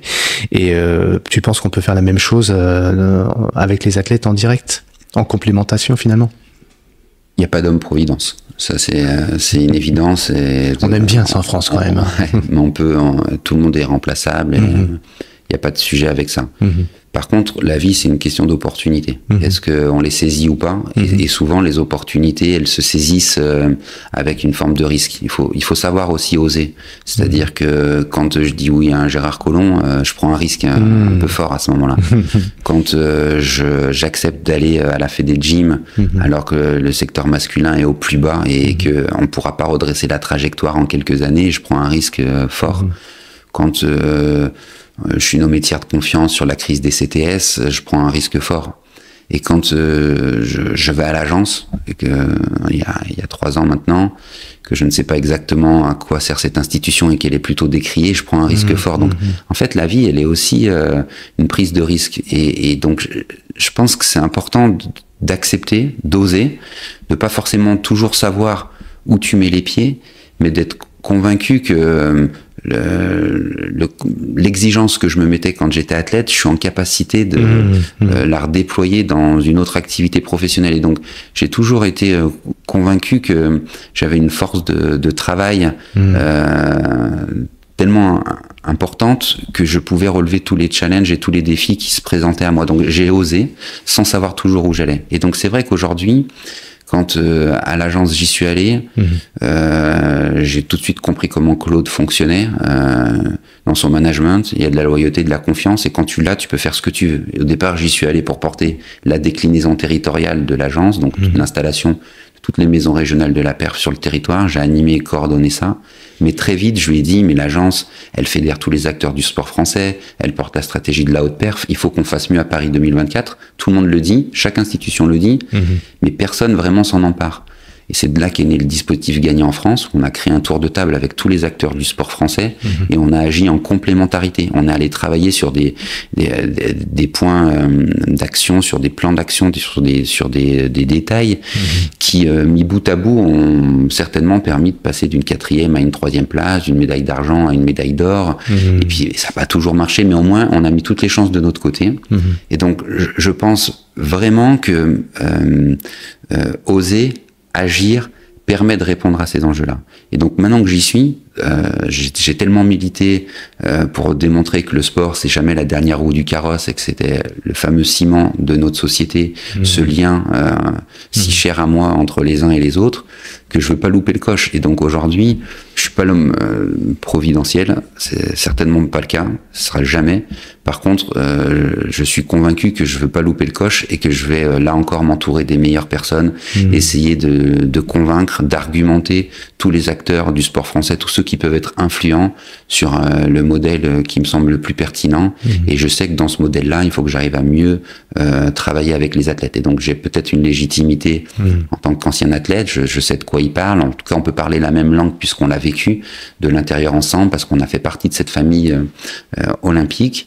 Et donc c'est là où j'ai pas envie de louper le coche, et peu importe la durée de la mission, on verra quand elle s'arrêtera, mais à partir du moment où je suis en responsabilité, je créerai les conditions pour que ça marche pour le sport français et avant tout pour les athlètes. Il me vient une question saugrenue pour sortir de ce qu'on se dit là, mais c'est quoi tes diplômes? J'ai passé le professorat de sport que j'ai eu en 2006. Et tu te voyais pas faire ça, tu disais tout à l'heure là? Ben, en fait, c'est vrai que quand j'étais gymnaste, à part ma carrière, j'avais du mal à savoir vraiment ce que je voulais faire après. Mais j'avais besoin quand même d'assurer ma reconversion. C'est-à-dire que très vite, ça aussi, ça c'est l'école du sport, et je dois beaucoup à mon club et à mon pôle à Lyon. Ils ont su ne jamais occulter mon projet de vie au bénéfice uniquement de mon projet sportif. Et donc ils ont, voilà, il y avait la formation scolaire. J'ai passé un bac scientifique, je suis allé en STAPS. Je m'étais dit au départ, je vais peut-être faire prof de PS comme les parents. Puis j'ai vu que j'ai pas accroché dans le sens où l'exigence du sport de haut niveau, je le retrouvais pas dans le métier de prof de PS, donc ça pouvait pas matcher. Mais derrière, j'ai passé le professorat de sport que j'ai eu en 2006. J'ai arrêté ma carrière en 2012-2013. Donc ça m'a permis quand même d'assurer ma reconversion et de me dire qu'après ma carrière, j'aurais une mission professionnelle au ministère des Sports, soit en fédération, soit dans un organe déconcentré, à l'époque les directions régionales jeunesse et sport.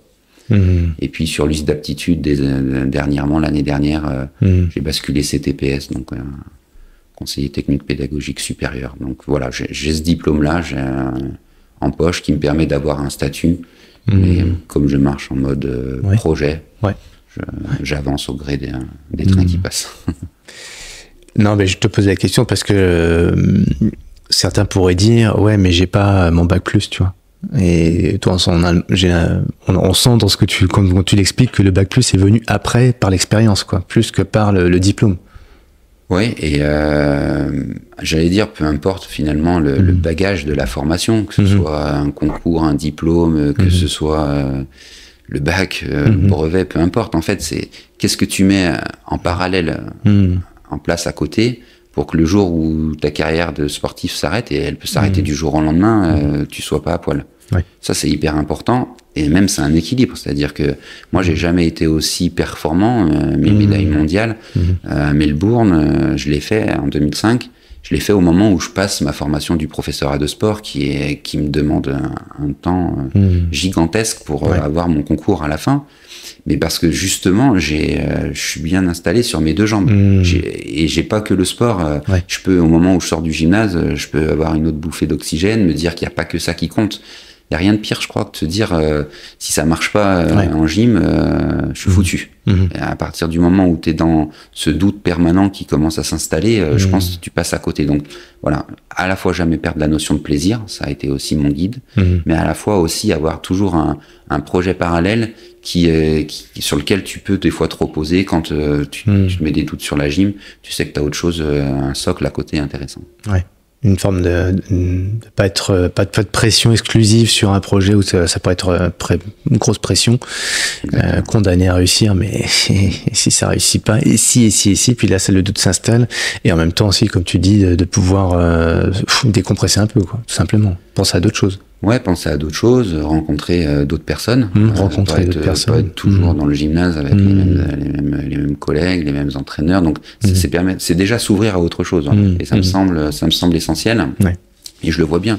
Peut-être un des défauts du sport français aujourd'hui, et notamment de la fonction publique, c'est que souvent, quand on a un concours, qu'on s'engage et qu'on est détaché auprès d'une fédération, on peut faire toute sa carrière au sein de la même fédération. Et je pense qu'il y a quelque chose qui dysfonctionne à ce niveau-là, parce que on peut pas transpirer, être aussi investi en début de carrière sur un projet et une mission que 40 ans après. Et c'est dans ce sens-là aussi où j'ai préfiguré l'école des cadres à la sortie de la crise justement des CTS, qui me semblait un outil extrêmement précieux pour accompagner les cadres d'État dans leur parcours professionnel et pas attendre qu'ils aient fini leur mission olympique pour voir ce qu'ils allaient faire demain, et les aider à anticiper des projets de reconversion, travailler sur l'interministériel, travailler sur des liens entre les fédérations. Et je pense qu'il faut qu'on fasse aussi évoluer ça, parce que on a des cadres d'État de grandes compétences, de grande qualité qui sont le modèle du sport français, envié dans le monde entier. On est très critique sur le modèle du sport français, mais quand on voyage un peu autour, il y a aussi beaucoup de choses très positives qu'on peut mettre en avant. Et donc ces cadres d'État, c'est vraiment une expertise qu'il ne faut pas perdre. C'est une culture du sport, de la perf, quand on est avec des collègues qui travaillent sur la perf, qu'il faut vraiment pas perdre, qui est précieuse.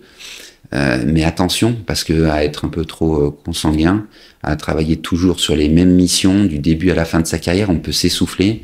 Et quand l'entraîneur ou le manager transpire moins que l'athlète, c'est pas bon signe.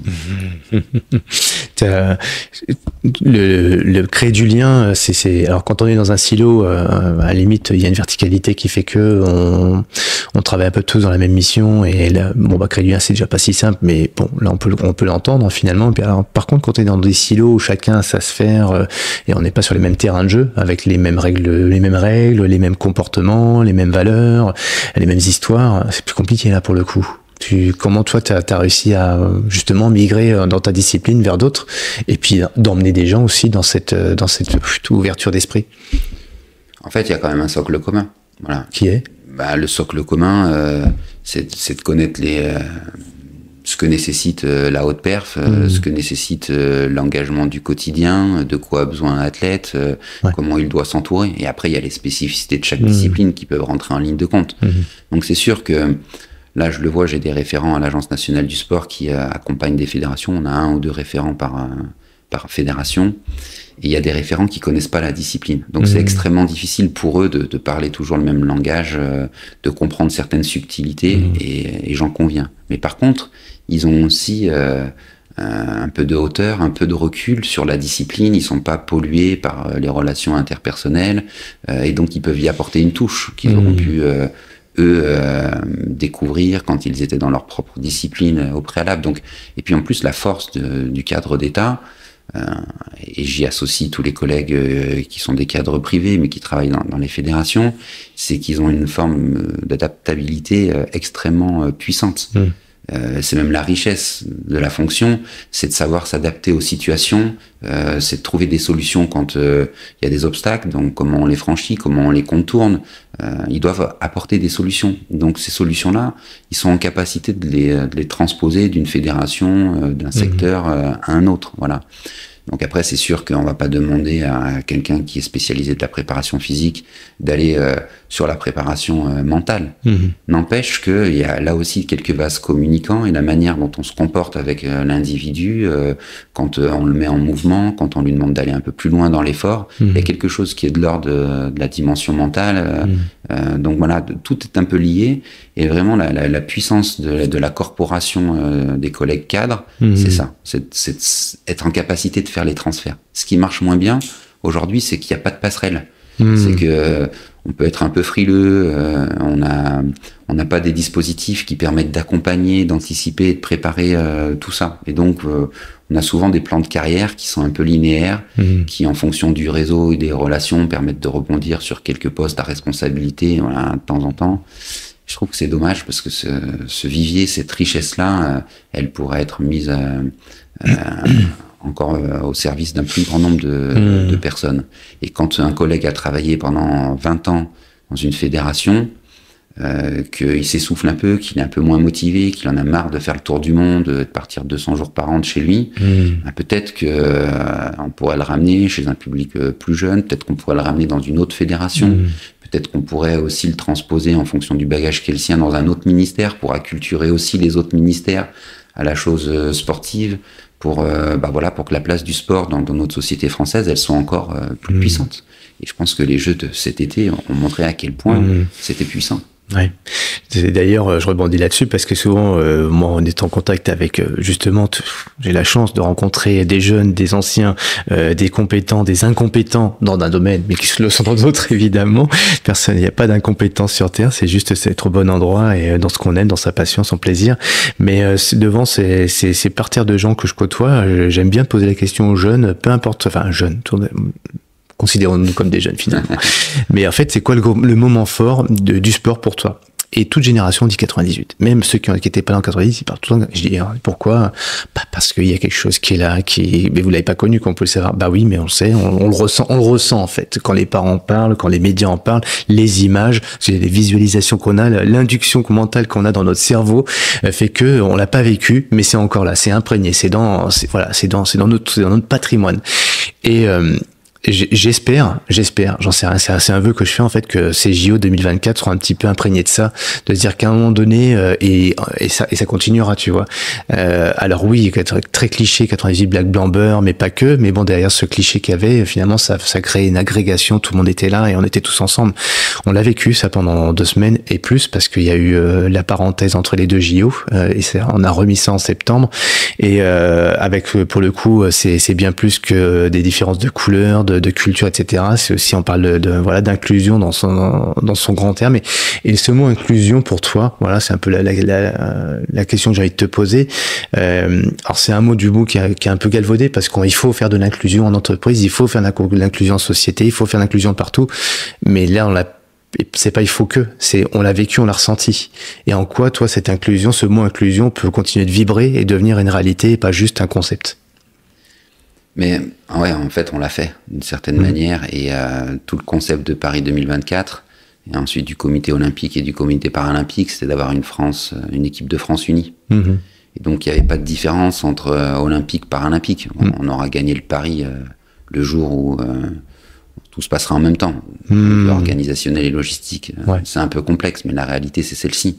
Et on aura gagné le jour où on sera plus obligé d'afficher nous à l'agence qu'on accompagne le paralympique, et que ça sera englobé dans le reste. Donc nous, c'est déjà le cas dans notre quotidien, mais on a encore un chemin tellement important à gravir pour rattraper le retard en la matière, qu'on est encore obligé d'avoir des marqueurs un peu forts en la matière. Voilà. Donc moi, je sais pas si je parle d'inclusion, parce que quand j'étais au village paralympique, j'avais l'impression d'être au village olympique. Il n'y a pas de différence pour moi. Alors c'est vrai que ça peut choquer à quelques endroits de voir des prothèses, de voir certains handicaps visibles. Mais ça, c'est le premier regard. Et le sport a permis justement à ce qu'on se familiarise avec ces quelques différences, mais très vite, il y en a plus derrière. Ils sont en fauteuil, ils sont pas en fauteuil. On discute, on blague avec eux. Ils sont les premiers à se marrer de leur handicap, mais c'est avant tout des grands champions. C'est ça qu'on a vu. Ouais. Ils se sont battus dans l'adversité. Ils ont été courageux, même ceux qui n'ont pas eu de médaille jusqu'au bout. Ils ont donné tout ce qu'ils pouvaient pour faire rayonner la France, et ils ont valeur d'exemple, comme tous les champions. Voilà. Donc, je sais pas si je parle d'inclusion, mais le sport a permis d'avoir un autre regard et d'acculturer d'une certaine manière la société à quelque chose où on n'y allait pas spontanément. Et donc, je suis content au lendemain des Jeux Para de voir qu'un certain nombre de boîtes ont envie de continuer à investir dans le champ para, parce qu'ils ont découvert ces champions qui sont battus fort pour en arriver là, qui ont aussi valeur d'exemple comme nos champions olympiques. Donc voilà, on a réussi à bouger quelques lignes grâce à ces Jeux. On a changé la société. La révolution que Tony Estanguet évoquait dans son discours, elle est réelle. Notre rôle, notre responsabilité collective, c'est de faire en sorte que ça retombe pas trop vite. C'est-à-dire que ce petit soufflet, on sent qu'il pourrait retomber un peu trop rapidement. Heureusement qu'il y a les Alpes 2030 qui vont nous permettre encore de continuer la belle histoire du sport français. Mais par contre, tu disais, j'espère que Paris 2024, un peu à l'image de 98, reste dans les mémoires.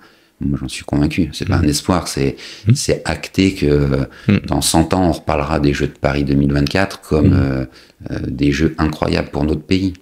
J'ai jamais vu une liesse populaire aussi puissante, des gens dans la rue en nombre aussi conséquent, à 10h du matin au Stade de France pour les Jeux Para, plein à craquer, avec même plus de places vendues aux Jeux Para, parce qu'il y avait un peu moins de places VIP, il y avait un peu moins d'institutionnels, donc ils ont pu avoir des places grand public plus nombreuses. Donc voilà, je pense qu'on a changé les mentalités, on a bougé des lignes comme jamais. C'est ça la puissance et la force du sport, et c'est pour ça que c'est le combat de ma vie, c'est pour ça que c'est son fil conducteur, et que je suis extrêmement heureux d'être à ce niveau de responsabilité aujourd'hui. C'est pour entretenir cette flamme-là.